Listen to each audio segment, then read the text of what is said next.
Oh man.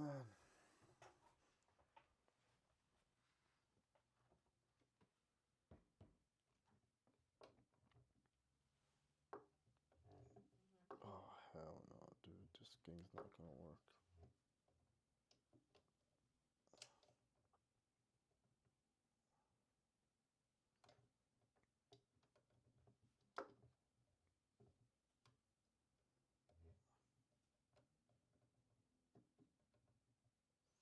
Oh man. Oh my god, bro. Okay, I think this should be good now. Cool. Alright, man. Can you guys hear me?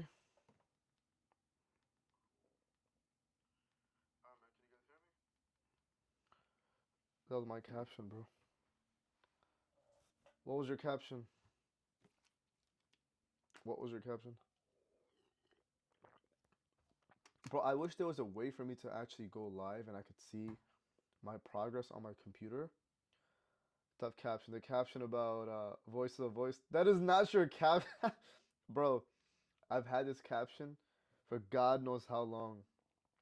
Voice of the voiceless. I've had this for probably years now, man.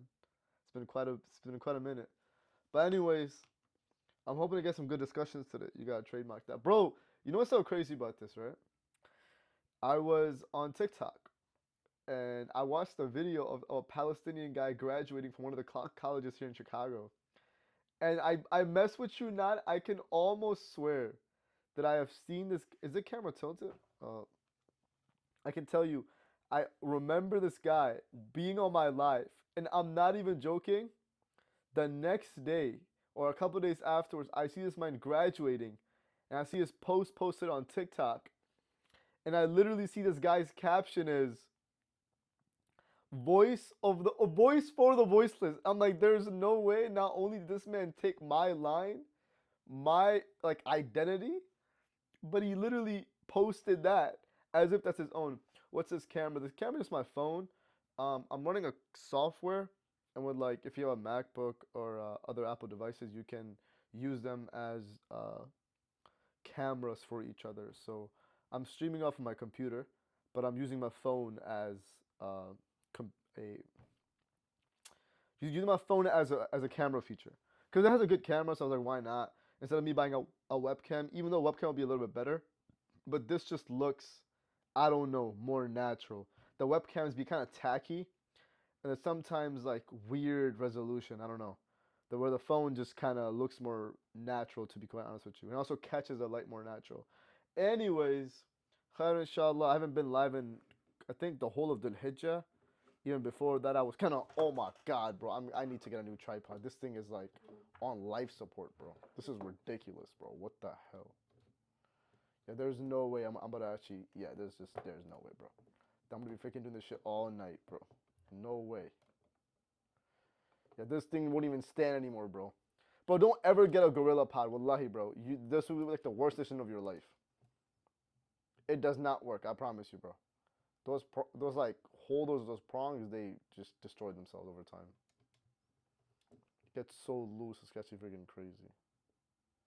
Okay, cool. I think this is good enough now. Oh my god, I think this should be good enough.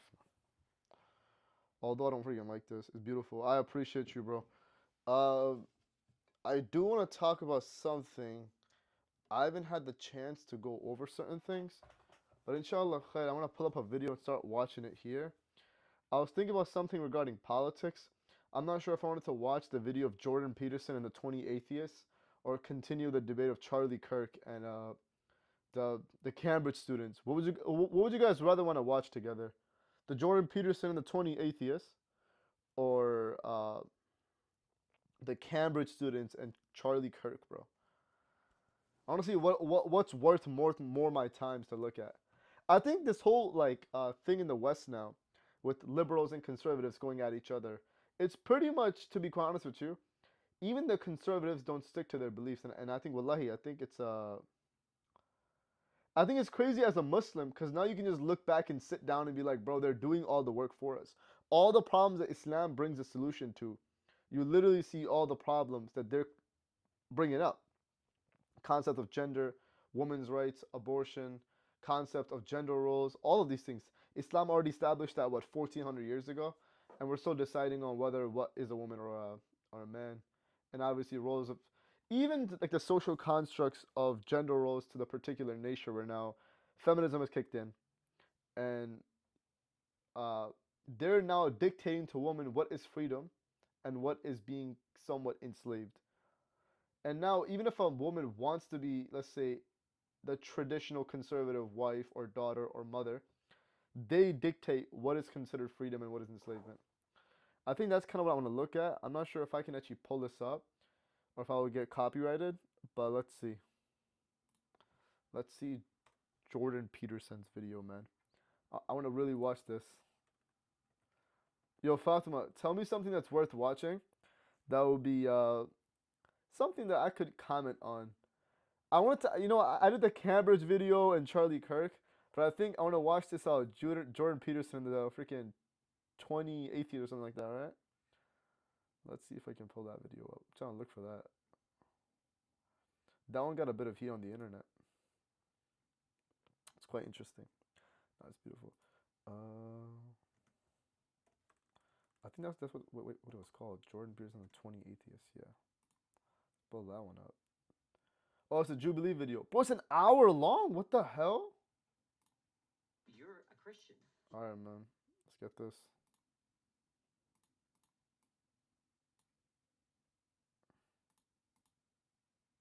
All right. Let's see. There's so many I can't choose. Give me just one, man. I'll pull this up. All right, man. Say that. I haven't claimed that. Oh, what is this? Is this Christians versus atheists? Don't be a smartass. Either you're a Christian. Bro, bro, lie, bro. This guy, Jordan Peterson, I used to see clips of him back in the day, right? And he used to go over trauma and psychology and like pretty like men's mental health. As with any man on the planet, I agree with some things. But recently, he's nothing like that guy that I used to be like, oh, he's somewhat, on the right track. Obviously, I don't agree with his political views. I don't agree with his, like, systematic views, his views on religion. But as far as, like, some of his psychological diagnosis of certain things, I'm still quite trying to understand where does he come to these conclusions. Let's see. Hold up. Okay. Not. Which one is it? You're really quite something, you are. Aren't I? But you're really. Hold on. Can you guys even see what I'm watching or no? What the hell? Why does it display capture retina? Yes. Window capture, display capture. Okay. Okay, is it good now?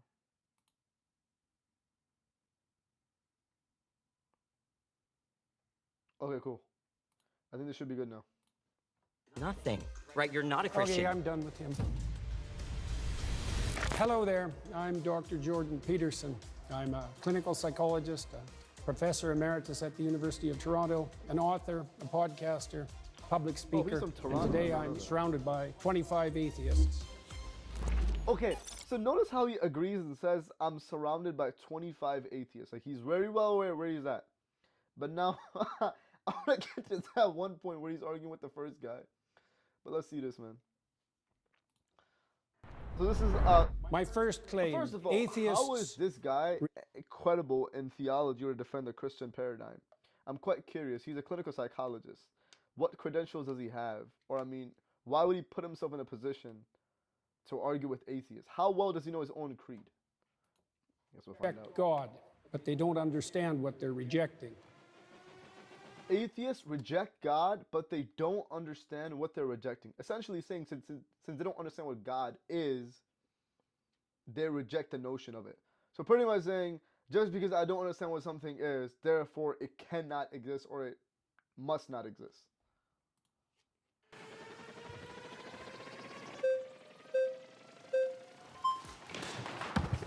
Good afternoon, Dr. Peterson. How you doing? So this claim here that atheists don't know what they're rejecting.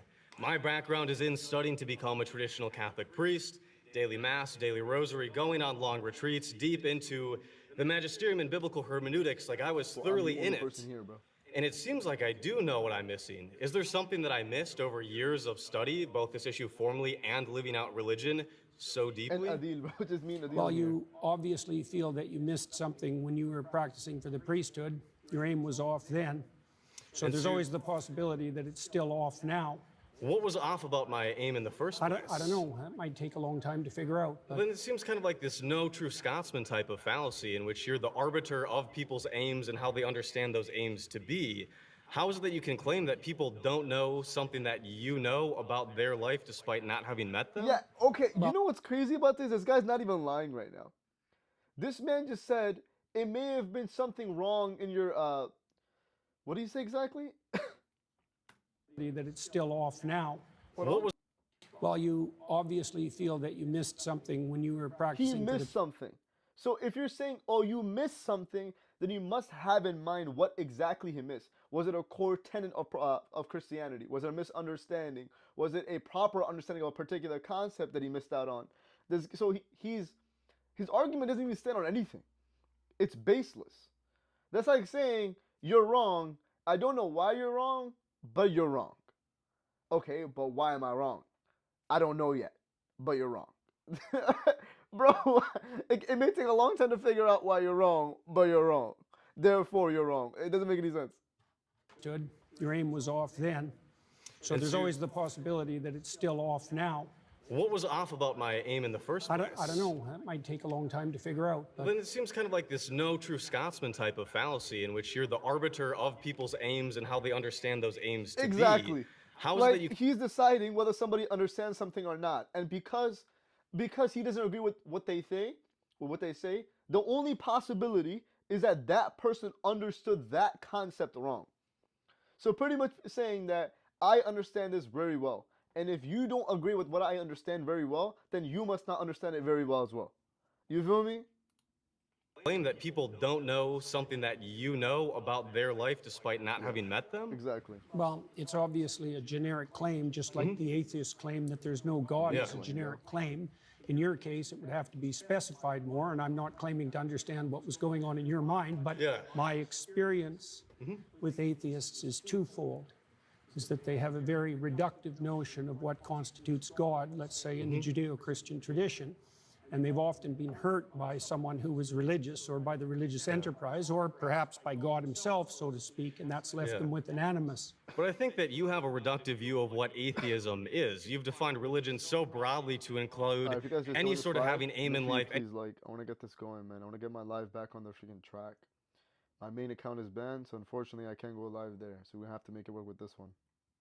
Of cultural archetypes or having a metaphorical substrate.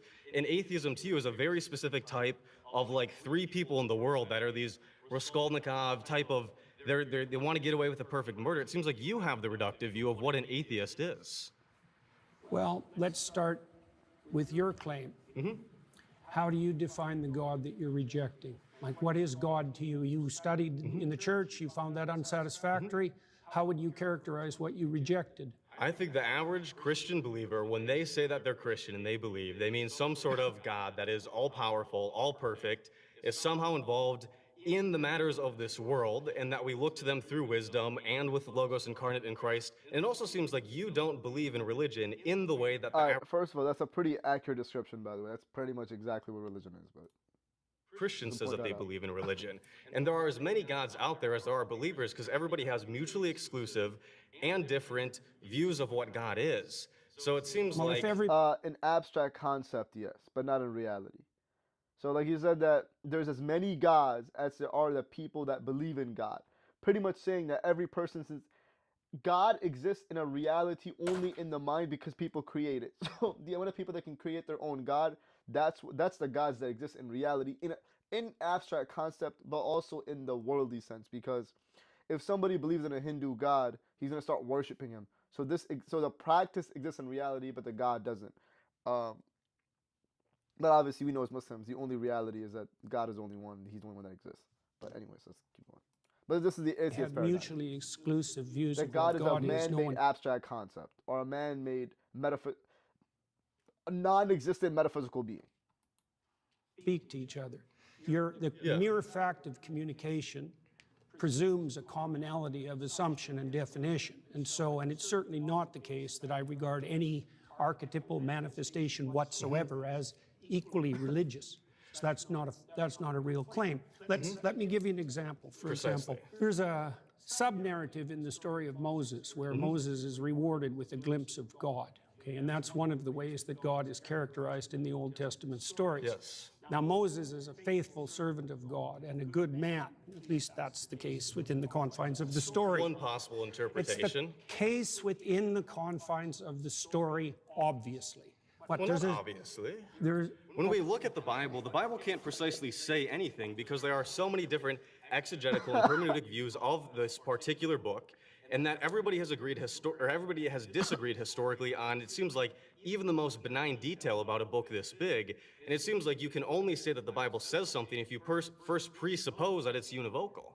so your claim essentially is that Moses in the Old Testament plays the role of a villain or is irrelevant? Because the alternative claim I'm is saying that we he's can't good. know Well, because we that's- can't talk to those look, authors. If you are going to start with the presupposition that there's nothing I can say about any of these stories that you're not going to disagree with from the perspective that there are multiple potential competing claims, then I can't speak with you. So And you we have also have a short time here, so I want to get So I'm actually confused on what this guy's even trying to say. So he brings forth the aspect of morality of Moses through the biblical narrative, and this guy's saying we don't know if he's a good person or not, and he's saying that from the lens of the Bible he is not the villain, like, right? And he says, oh, we can't judge him because of the distorted text. But what are you even arguing? Are you arguing the moral subject in the Bible, or are you just arguing the existence of truth within the Bible in and of itself? You feel me? Like, are you arguing if the Bible is true? Because then first you have to prove the Bible is true or false to even take anything inside of it on a moral argument. So I don't get this. core of what you're arguing here, and I'd love if we could the kind core get of what through I'm them. arguing is that atheists reject God, but they don't understand what they're rejecting. So I'm trying to Yes. give you an And to be example. quite honest with you, if it wasn't Jordan Peterson saying this, I'll probably agree, bro. So atheists, that's exactly what they do. They don't understand what they're rejecting, because their failure to understand an abstract, a true abstract concept, you could say. Therefore, they reject it. They're saying, like, unless we can identify this entity, this being from empirical lens, it's false. What's being So rejected? it's pretty much rejecting what they don't understand, or rejecting what they can't prove under empirical evidence. It's They believe complexity. empirical evidence to be the Okay, so God rewards Moses with a glimpse of the divine. So this is the determining factor of definition truth of and the falsehood. God that atheists are hypothetically rejecting. A possible one. I said Yeah. I didn't say the. I know. said Bro, why is he like this? Why does he talk like this? What the hell? the Why does he make this definition of face the and, God like, you know? that atheists are hypothetically rejecting. A possible one. I said Yeah. I didn't say the. I know. said That Right. is possible, yes. Okay. So despite the fact that Moses is a stellar character and he's had a long and difficult life and can withstand a lot of difficulty and travail, That's a revert? God No, puts this him guy's between still two a Christian, cliffs. bro. So he can just see a crack of what's in front of him. And when God walks by, he allows him to see his back. Okay, so that But you know what's so crazy about Jordan Peterson is that he's had a conversation with Muhammad Hijab, and I'm not gonna lie, this guy did not bring forth any strong argument for Christianity. All he brought forth was, we don't know. What if this? What if that? His entire argument stands on hypotheticals that don't even exist in the real world. Because Muhammad Hijab was trying to, like, give him da'wah in a sense, right? On why he should accept Islam and his perspective on Islam are wrong. And this guy just sitting there, is the Prophet Muhammad the true thing? It's like, well, brother, do you want to talk about the subject on hand, or do you just want to play this questioning game regarding everything, you know?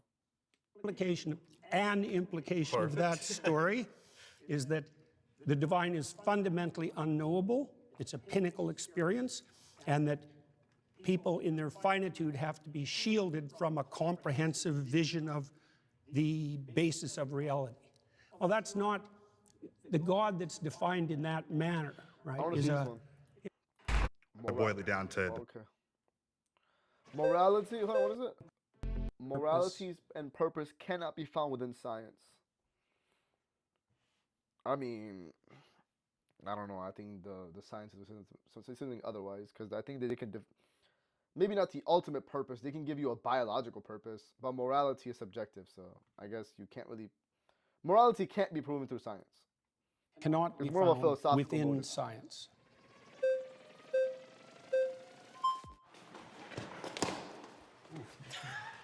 What is up, Mr. Canada? How you doing, man? I'm doing great. What's How are your you? name? Brian. I think it's interesting that you say that morality and purpose can't be found in science. Actually, No, within science. sure, Yeah. sure. Purpose, I actually grant you, because purpose is subjective, right? Unless you want to boil it down to the purpose of life is just I mean, is purpose subjective? So I guess so. This is an atheist argument now. Is purpose subjective? Maybe in the micro, right? They can argue this from a secular perspective. The subject could be, the purpose could be subjective within the micro. But, bro, to be quite honest with you, are you gonna say that purpose is so? There's no objective purpose for everybody. Everything is subjective. So this is the argument. I mean, this is quite interesting. But although I thought they believe there is no purpose in life, which a subjective purpose is literally a no purpose. Because then every person defines their own purpose, which in turn there is no objective purpose, which literally just leads to just following desires. To be quite honest, define and believe. Yeah, that's literally this dude right here, bro. great, right? Sure, whatever. Morality is actually something that we do see. We Okay, actually have before examples. you even go to this and I get educated, hopefully, you cannot define morality from a scientific motive. How would you even do that? Morality is definitely subjective, right? According to the atheist paradigm, obviously as Muslims we believe it's objective to the Quran, Sunnah, all these things, right? No problem. But how can you prove morality through? I would be okay with them saying somewhat from a secular lens. Oh yeah, we can define the purpose of life to be giving to reproduce. They can, and to be honest, from a biological perspective and scientific perspective, this somewhat does make sense, right? Although I don't agree with it or think this is a strong argument, but this is one part of it. Morality, there's no way. But let's see, man. Of Neanderthals, an older individual was found in a tribe, missing an arm, missing teeth, still alive somehow in his 40s, 50s, right? Typically, you're a Neanderthal, you can't eat, you can't hunt, you die, right? But we know that members of the tribe were taking care of him, right? So we know that at some level, early in our evolutionary history, we actually developed altruism. We have examples of chimpanzees who actually have a basic understanding of fairness, right? If you give a chimpanzee 2 grapes, right, and his buddy gets 3, right? He actually freaks out, right? But you give both chimps 3 grapes and they're good. We have examples of parrots. Except for the greedy chimps. Except for the greedy chimps. They want 4 grapes. They want 4 grapes. You know, those do exist, right? That was not funny, bro. I could not lie to you. I'm not sure if he was trying to, But we have similar examples where we do animal tests, right? And So morality is intrinsic. I think So it precedes science. that actually right? a better way to define it would be that social animals, which we are, right? Bro, I'm sorry. It's actually not that funny, but caught me off guard. How is this guy arguing morality is intrinsic? But hold on. You know what? I'm gonna end this live, bro. There's nobody here. I think it's time for me to just call it a day, bro. I'm not gonna lie.